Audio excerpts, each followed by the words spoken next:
Là où il y a la haine, que surgisse ton amour. Là où il y a le doute, que s'élève un chant de foi.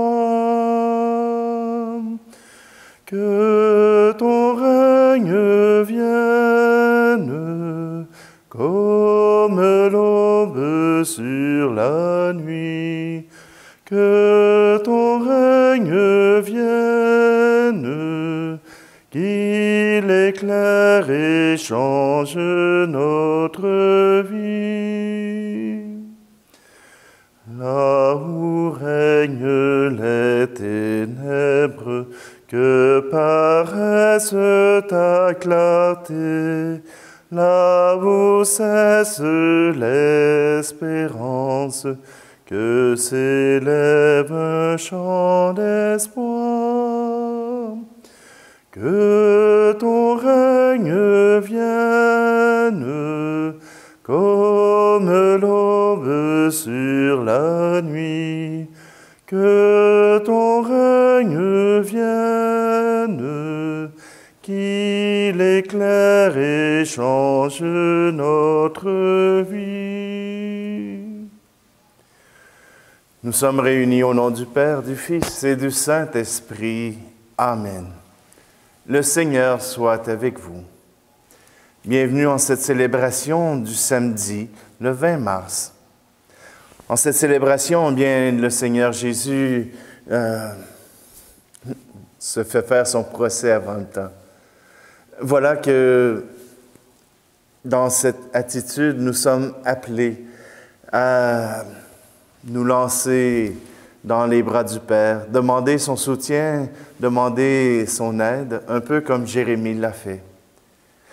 Alors, pour toutes nos misères, pour toutes nos épreuves, nous les présentons devant le Seigneur.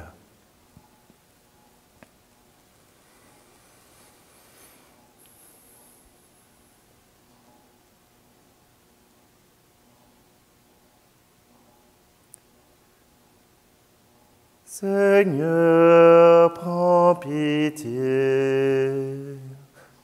Seigneur, prends pitié. Ô Christ, prends pitié. Ô Christ, prends pitié. Seigneur, prends pitié. Seigneur, prends pitié. Que Dieu Tout-Puissant nous fasse miséricorde, qu'il nous pardonne nos péchés et nous conduise à la vie éternelle.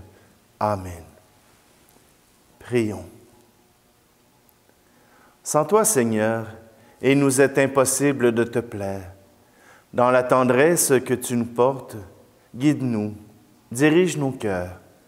Par Jésus, le Christ, notre Seigneur. Amen. Lecture du livre du prophète Jérémie, chapitre 11. Seigneur, tu m'as fait savoir et maintenant je sais. Tu m'as fait voir leurs manœuvres. Moi, j'étais comme un agneau docile qu'on amène à l'abattoir. Et je ne savais pas qu'il montait un complot contre moi. Il disait, « Coupons l'arbre à la racine, retranchons-le de la terre des vivants, afin qu'on oublie jusqu'à son nom. » Seigneur de l'univers, toi qui juges avec justice, qui scrutes les reins et les cœurs, fais-moi voir la revanche que tu leur infligeras, car c'est à toi que j'ai remis ma cause. Parole du Seigneur.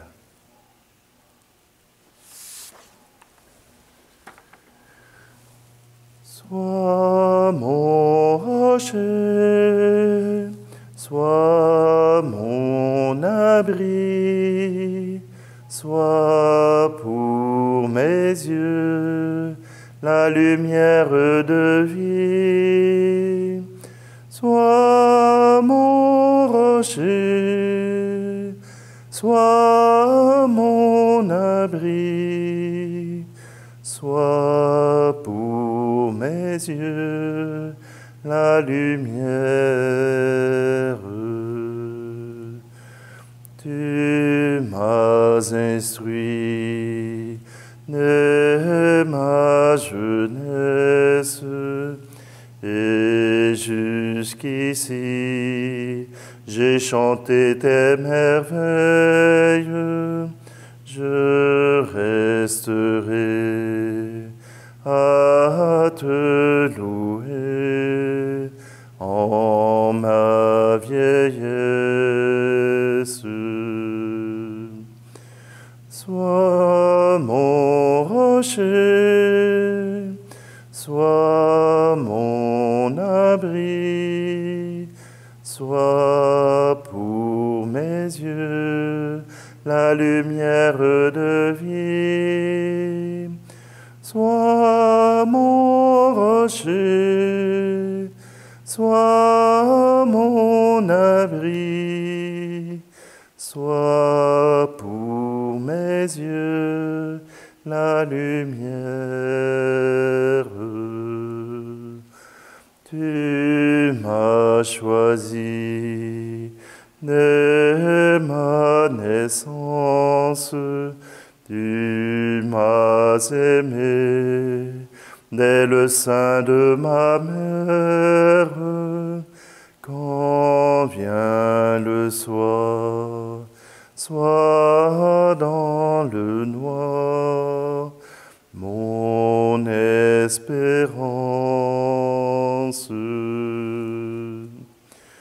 Sois mon rocher, sois mon abri, sois pour mes yeux la lumière de vie. Sois mon rocher, sois mon abri, sois pour mes yeux la lumière.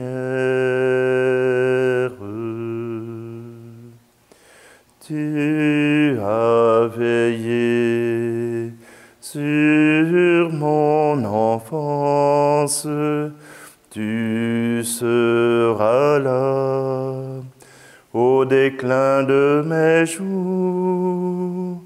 Je ne crains pas, j'ai mis ma foi en ta puissance. Sois mon rocher, sois mon abri, sois pour mes yeux la lumière de vie. Sois mon rocher, sois mon abri, sois pour mes yeux la lumière.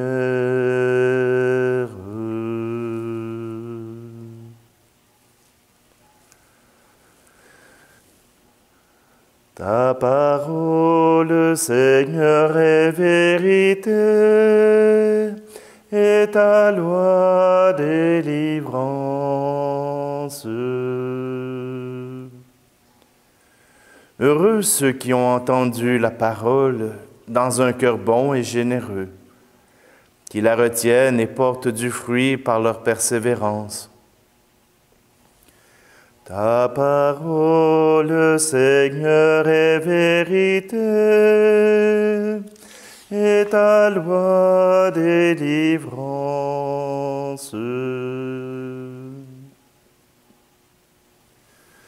Le Seigneur soit avec vous. Évangile de Jésus-Christ selon saint Jean. Chapitre 7. En ce temps-là, Jésus enseignait au temple de Jérusalem. Dans la foule, on avait entendu ces paroles, et les uns disaient, « C'est vraiment lui, le prophète annoncé. » D'autres disaient, « C'est lui le Christ. » Mais d'autres encore demandaient, « Le Christ peut-il venir de Galilée? L'Écriture ne dit-elle pas que c'est de la descendance de David et de Bethléem, le village de David, que vient le Christ? » C'est ainsi que la foule se divisa à cause de lui. Quelques-uns d'entre eux voulaient l'arrêter, mais personne ne mit la main sur lui. Les gardes revinrent auprès des grands prêtres et des pharisiens qui leur demandèrent, « Pourquoi ne l'avez-vous pas amené? » Les gardes répondirent, « Jamais un homme n'a parlé de la sorte. » Les pharisiens leur répliquèrent, « Alors vous aussi, vous vous êtes laissés égarer. Parmi les chefs du peuple et les pharisiens, y en a-t-il un seul qui eût cru en lui? Quant à cette foule qui ne sait rien de la loi, ce sont des maudits. » Nicodème, l'un d'entre eux, celui qui était allé précédemment trouver Jésus, leur dit, « Notre loi permet-elle de juger un homme sans l'entendre d'abord pour savoir ce qu'il a fait? » Ils lui répondirent, « Serais-tu toi aussi de Galilée? Cherche bien et tu verras que jamais aucun prophète ne surgit de Galilée. » Puis ils s'en allèrent, chacun chez soi. Acclamons la parole de Dieu. On voit bien dans cet évangile que le piège autour de Jésus se referme. Les yeux sont en train de se fermer. Les cœurs sont en train de se fermer sur eux-mêmes. Ils ne peuvent s'ouvrir à la grâce de Dieu, car pour cela, ils ont trop à perdre. Voilà ce qui arrive avec des gens qui sont autosuffisants. Ils ont trop à perdre. Ils ne peuvent ni entendre ni oui ni non. Ils sont bornés. Les pharisiens démontrent bien dans ce texte qu'ils sont fermés. Celui qui doit venir de Bethléem. Celui qui doit venir doit être de la descendance de David. Et c'est ce que saint Matthieu raconte lui aussi en faisant la généalogie de Jésus au début de son évangile. C'est ce que saint Luc raconte lorsque les mages vont chez Hérode. Où est né le nouveau roi? De Bethléem, dit l'Écriture. Nous, on sait que Jésus est né à Bethléem, mais eux ne savaient pas. Ils étaient bornés, et même si on leur avait dit que Jésus était né à Bethléem, qu'il était de descendance davidique, ils n'auraient rien cru. Leur cœur est fermé. Et là, on voudrait bien leur lancer la pierre. On voudrait bien leur lancer tout plein de reproches. Et si Dieu avait fermé leur cœur? Pour que son plan s'accomplisse, Dieu avait besoin que ces pharisiens ferment leur cœur à toute grâce. Ce n'est pas nécessairement de leur faute. Et peut-être que oui, j'en sais rien. Mais ces cœurs fermés ne peuvent apercevoir rien de la grâce. Et même quand ils affirment qu'aucun prophète n'est venu de Galilée, au contraire, aucun prophète véridique, aucun prophète que vous rencontrez dans la Bible n'a fait son ministère à Jérusalem. Il s'est fait tuer avant. Oui, tous les prophètes viennent de Galilée. Tous ceux qui annoncent la bonne nouvelle de Dieu viennent de Galilée. Ils ont établi en Galilée leur quartier, parce qu'en Galilée, ce sont des gens pauvres.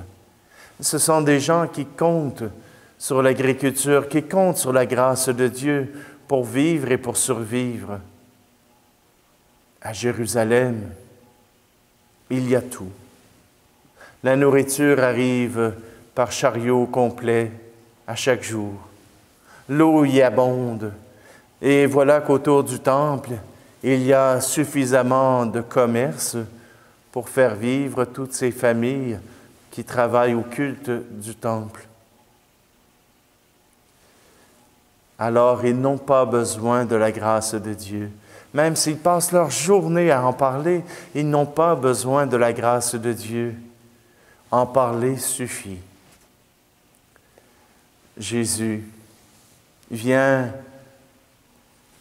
rencontrer ces pharisiens, vient rencontrer ces docteurs de la loi pour les inviter à changer, à convertir leur cœur, à s'ouvrir. Et d'ailleurs, ailleurs dans la parole de Dieu, Jésus les traite de sépulcres blanchis. Il les traite de tous les noms pour les brasser, pour savoir, la vérité est devant vous, ouvrez-vous. Mais non, il n'y a rien à faire. Alors, aujourd'hui, nous pouvons réparer cela en ouvrant nos yeux, en ouvrant notre cœur pour le découvrir autour de nous, que ce soit par le rire d'un enfant, que ce soit par le gazouillis d'un oiseau, que ce soit même par une épreuve qui nous arrive. Ouvrons nos yeux pour y trouver un passage de Dieu. Voici que Dieu passe dans nos vies. Ouvrons nos cœurs pour être sûrs de ne pas passer à côté.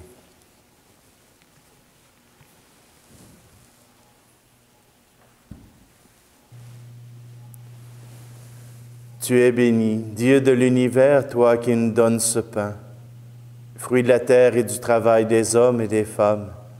Nous te le présentons, il deviendra le pain de la vie.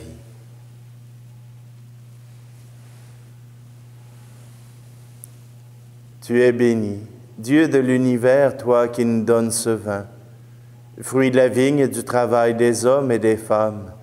Nous te le présentons, il deviendra le vin du royaume éternel.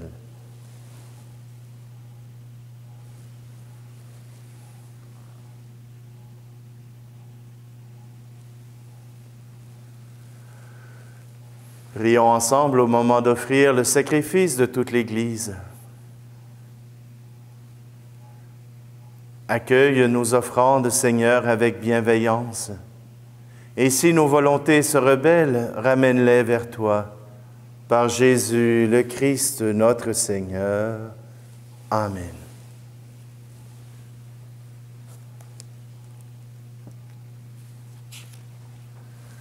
Le Seigneur soit avec vous. Élevons notre cœur. Rendons grâce au Seigneur notre Dieu. Vraiment, il est juste et bon de te rendre gloire, de t'offrir notre action de grâce toujours et en tout lieu, à toi, Père très saint, Dieu éternel et tout-puissant. Car tu veux, par notre jeûne et nos privations, réprimer nos penchants mauvais, élever nos esprits, nous donner la force et enfin la récompense par le Christ notre Seigneur. C'est par lui que les anges célèbrent ta grandeur, que les esprits bienheureux adorent ta gloire, que s'inclinent devant toi les puissances d'en haut et tressaillent d'une même allégresse les innombrables créatures des cieux. À leur hymne de louange, laisse-nous joindre nos voix pour chanter et proclamer. Saint Seigneur est ton nom, au plus haut dans les cieux. Béni soit celui qui vient, Jésus-Christ le Seigneur. Cieux et terre sont remplis, ta joie brille en nos cœurs. Acclamons, acclamons, Jésus-Christ le Seigneur.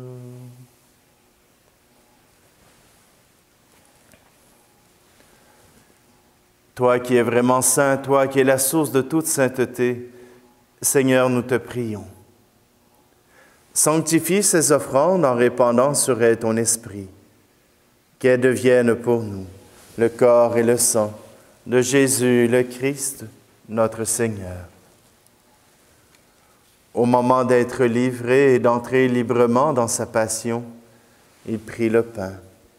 Il rendit grâce et le rompit, et le donna à ses disciples en disant, « Prenez et mangez-en tous. Ceci est mon corps livré pour vous. »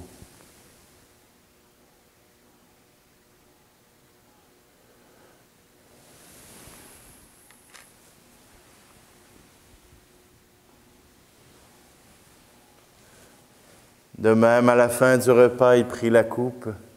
De nouveau, il rendit grâce et la donna à ses disciples en disant, « Prenez et buvez-en tous, car ceci est la coupe de mon sang, le sang de l'alliance nouvelle et éternelle, qui sera versé pour vous et pour la multitude en rémission des péchés. Vous ferez cela en mémoire de moi. »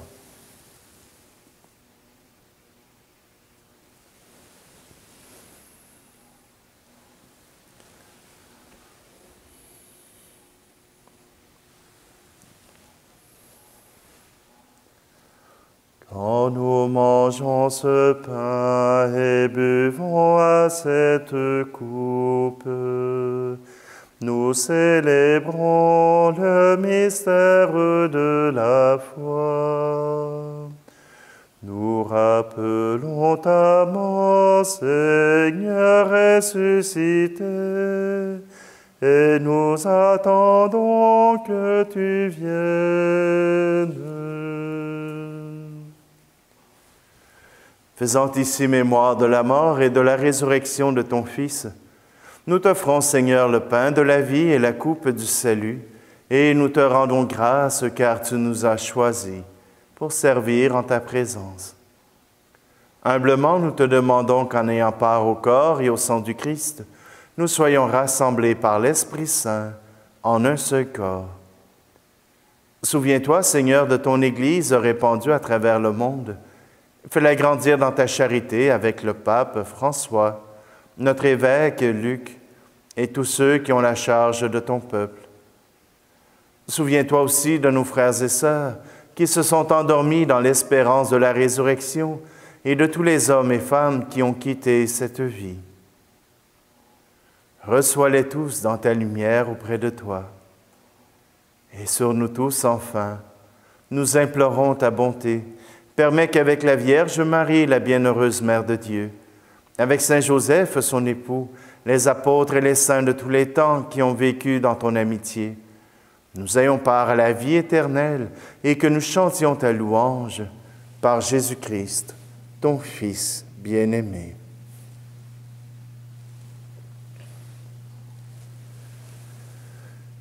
Par lui, avec lui et en lui, à toi, Dieu le Père Tout-Puissant, dans l'unité du Saint-Esprit, tout honneur et toute gloire pour les siècles des siècles.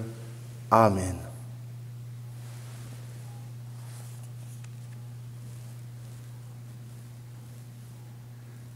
C'est avec tendresse, c'est avec courage que nous sommes invités à prier celui qui nous vient en aide, celui qui est notre rocher. Notre Père qui es aux cieux, que ton nom soit sanctifié, que ton règne vienne, que ta volonté soit faite sur la terre comme au ciel. Donne-nous aujourd'hui notre pain de ce jour. Pardonne-nous nos offenses, comme nous pardonnons aussi à ceux qui nous ont offensés. Et ne nous laisse pas entrer en tentation, mais délivre-nous du mal. Délivre-nous de tout mal, Seigneur, et donne la paix à notre temps. Par ta miséricorde, libère-nous du péché. Rassure-nous devant les épreuves en cette vie, où nous espérons le bonheur que tu promets, et l'avènement de Jésus-Christ, notre Sauveur. Car c'est à toi qu'appartiennent le règne, la puissance et la gloire, pour les siècles des siècles. Je vous laisse ma paix je vous la donne. une paix que personne ne vous prendra jamais.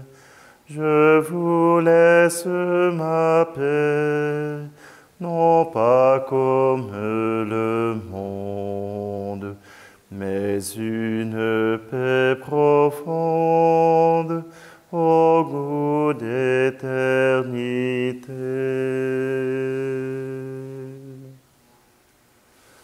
Que la paix du Seigneur soit toujours avec vous.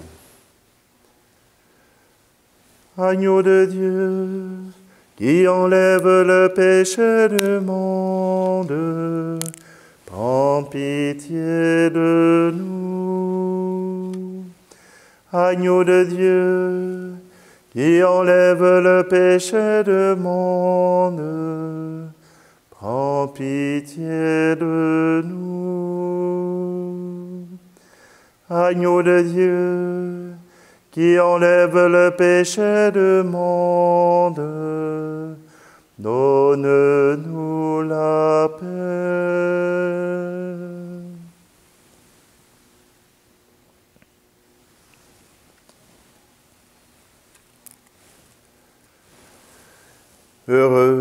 Heureuses les invités au repas du Seigneur. Voici Jésus. Voici l'agneau de Dieu qui enlève le péché du monde. Seigneur, je ne suis pas digne de te recevoir, mais dis seulement une parole et je serai guéri.